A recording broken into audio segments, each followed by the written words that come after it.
Bismillahirrahmanirrahim. Assalamualaikum warahmatullahi wabarakatuh. Selamat siang, Ibu dosen yang saya hormati dan teman-teman yang saya banggakan.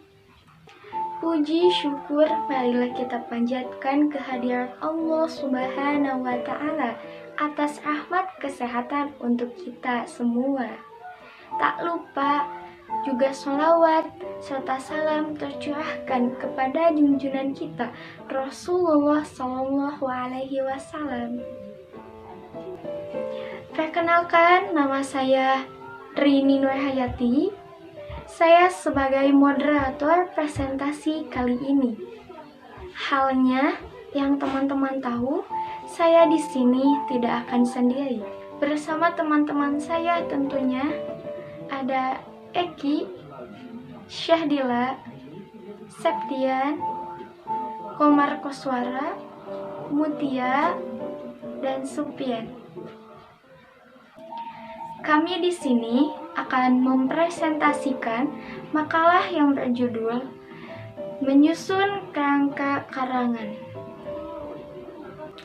Langsung saja ke materi pertama tentang pengertian kerangka karangan yang akan disampaikan oleh presentator Eki Pratama.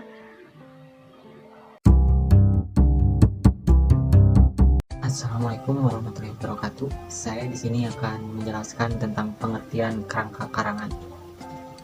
Karangan adalah suatu karya tulis dari kegiatan seseorang untuk mengungkapkan gagasan dan menyampaikannya melalui bahasa tulis kepada pembaca untuk dipahami. Kerangka karangan adalah rencana teratur tentang pembagian dan penyusunan gagasan. Kerangka karangan merupakan suatu rencana kerja yang memuat garis-garis besar dari suatu karangan atau tulisan yang akan ditulis atau dibahas. Susunan sistematis dari pikiran-pikiran utama dan pikiran-pikiran penjelas yang akan menjadi pokok tulisan, atau dapat juga didefinisikan sebagai satu metode dalam pembuatan karangan yang mana topiknya dipecah ke dalam sub-sub topik dan mungkin dipecah lagi ke dalam sub-sub topik yang lebih terperinci. Terima kasih. Terima kasih kepada Eki Pratama. Materi selanjutnya akan disampaikan oleh Syahdila Deniati tentang fungsi kerangka karangan. Di sini saya ingin menjelaskan mengenai fungsi penyusunan kerangka karangan. Fungsi penyusunan kerangka karangan yang pertama, memudahkan pengendalian variabel.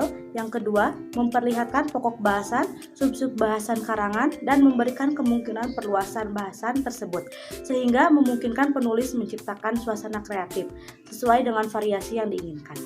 Yang ketiga, mencegah pembahasan keluar dari sasaran yang sudah dirumuskan dalam topik, judul, masalah, tujuan, dan kalimat tesis. Yang keempat, memudahkan penulis menyusun karangan secara menyeluruh. Yang kelima, mencegah ketidaklengkapan bahasan. Dan yang terakhir, mencegah pengulangan pembahasan ide. Next, materi selanjutnya akan disampaikan oleh Septian Ahmad tentang manfaat kerangka karangan. Assalamualaikum warahmatullahi wabarakatuh. Di sini saya akan menjelaskan beberapa manfaat kerangka karangan. Seperti yang saya ketahui, manfaat kerangka karangan ada 4. Yang pertama, untuk menyusun karangan secara teratur. Dan yang kedua, memudahkan penulis menciptakan klimaks yang berbeda-beda. Yang ketiga, menghindari penggarapan sebuah topik sampai 2 kali atau lebih. Dan yang terakhir, memudahkan penulis untuk mencari materi pembantu. Sekian yang bisa saya sampaikan. Terima kasih kepada Septian yang telah menyampaikan materinya. Materi selanjutnya akan disampaikan oleh Komar Koswara tentang kriteria kerangka karangan. Assalamualaikum warahmatullahi wabarakatuh. Di sini saya akan menjelaskan tentang kriteria kerangka karangan. Untuk menyusun kerangka karangan yang baik, penulis perlu memperhatikan kriteria berikut.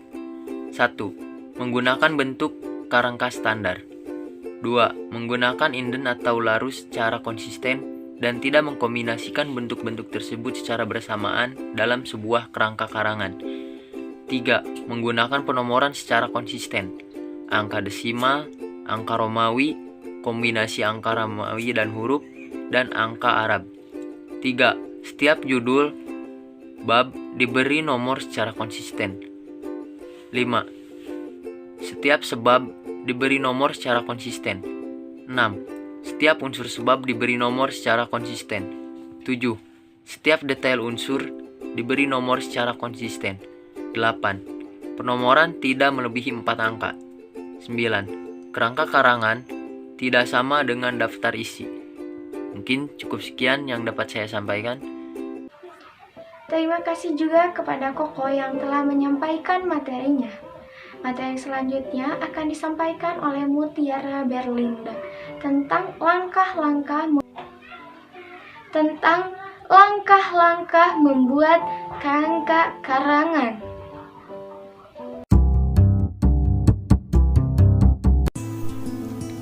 Langkah-langkah membuat kerangka karangan. 1. Menentukan tema dan judul. Tema adalah suatu persoalan atau permasalahan yang mendasari suatu kerangka, sedangkan judul nama yang dipakai dalam sebuah buku, bab dalam buku, kepala berita, dan lain-lain. Yang kedua adalah mengumpulkan bahan, mencari bahan atau materi apa saja yang ingin dibuat dalam sebuah kerangka karangan. Yang ketiga adalah menyeleksi bahasa atau memilih bahan yang sesuai dengan tema pembahasan. Yang keempat adalah membuat kerangka. Kerangka ini merupakan catatan kecil dan belum tentu sama dengan daftar isi yang sewaktu-waktu dapat berubah dengan tujuan untuk mencapai kesempurnaan. Kelima, mengembangkan kerangka karangan. Pada proses pengembangan karangan tergantung sepenuhnya pada penguasaan materi yang akan kita tulis. Jika benar-benar menguasai materi dengan baik, maka permasalahan dapat diangkat dengan kreatif, mengalir, dan nyata.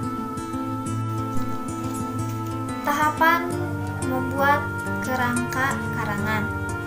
1. Mencatat gagasan. 2. Mengatur, menyusun gagasan. 3. Memeriksa apa yang diatur dalam bab dan subbab. 4. Membuat kerangka yang terperinci dan lengkap. Terima kasih kepada Mutia yang telah menyampaikan materinya. Selanjutnya akan disampaikan oleh Supian tentang syarat membuat kerangka karangan.